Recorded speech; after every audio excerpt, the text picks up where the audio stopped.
Olá, pessoal! Tudo bem com vocês? E aí, vamos para mais uma aula de redação?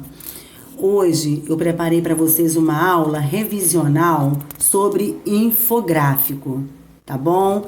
Então nós iremos falar um pouquinho aí sobre infográfico, tá? E eu estarei deixando aí uns exercícios para vocês fazerem, tudo bem? E na próxima aula eu estarei fazendo a correção, tá ok? Então, gente, só relembrando aí, né, o infográfico, né, o que seria aí, né, um infográfico? Infográfico é um gênero textual que se caracteriza por apresentar informações ou explicações combinando texto verbal e texto não verbal.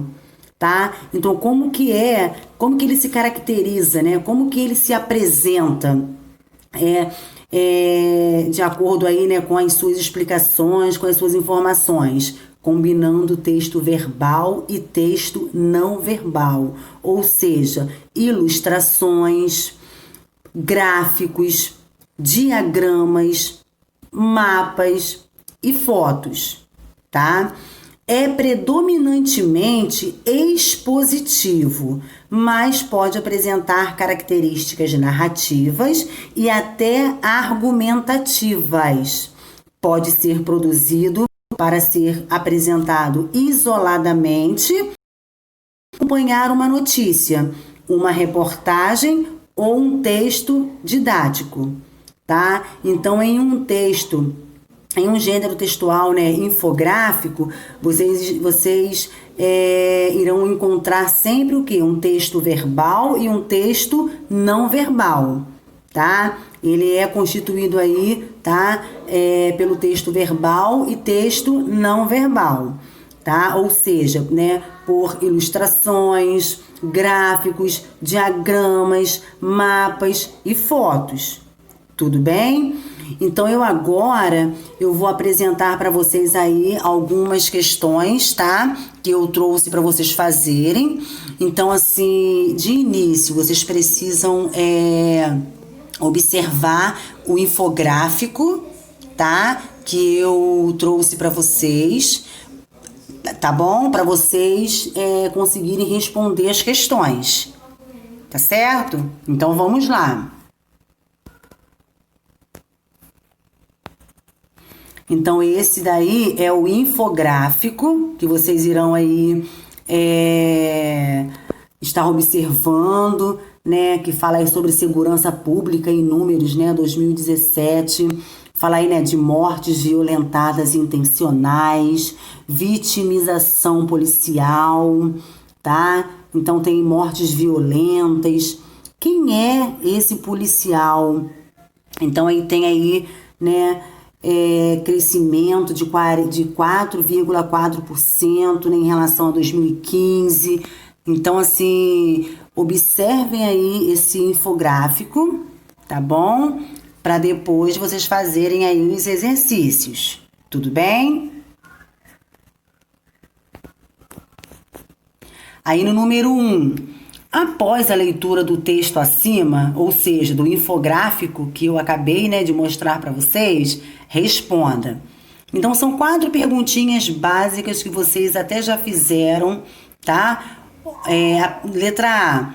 Como se chama textos como esse acima? Letra B. Qual a finalidade desse tipo de gênero textual? Letra C.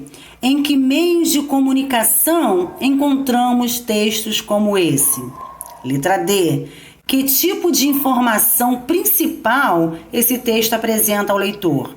Então, são 4 perguntinhas básicas, tá? Que vocês conseguem fazer aí, tá bom? Observando aí, né, o texto acima. Número 2. Com base no infográfico acima, responda. Letra A. As informações presentes no infográfico foram divulgadas por quem? Então, observem lá no infográfico, né, para responder. Letra B. Em qual região brasileira possui os estados mais violentos de 2016? Letra C. Qual estado possui o maior número de latrocínio em 2016? Letra D. Em qual horário ocorria o maior número de incidência de violência em 2016?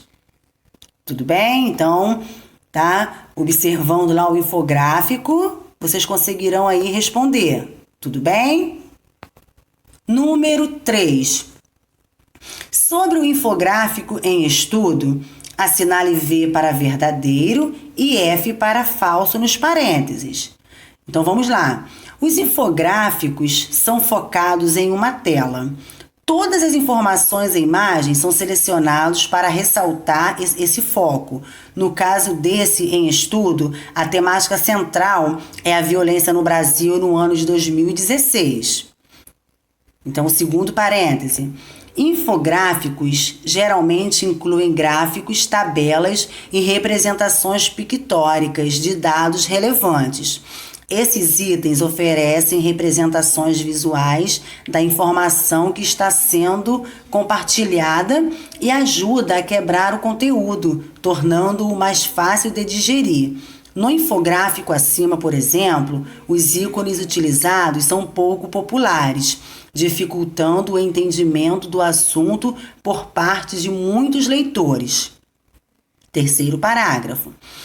Ao comparar o número de mortes violentas no Brasil de 2016 com as bombas nucleares no Japão em 1945, o autor do infográfico teve a intenção de impressionar, chocar o leitor com a real situação da violência no Brasil. Então, eu trouxe para vocês aí, né, 3 questões, né, tem a 1, a 2 e a 3 para vocês fazerem. Então, assim, façam com atenção e na próxima aula eu estarei fazendo a correção. Tá legal? Um beijo aí no coração de todos, fiquem com Deus, tá? Boa aula!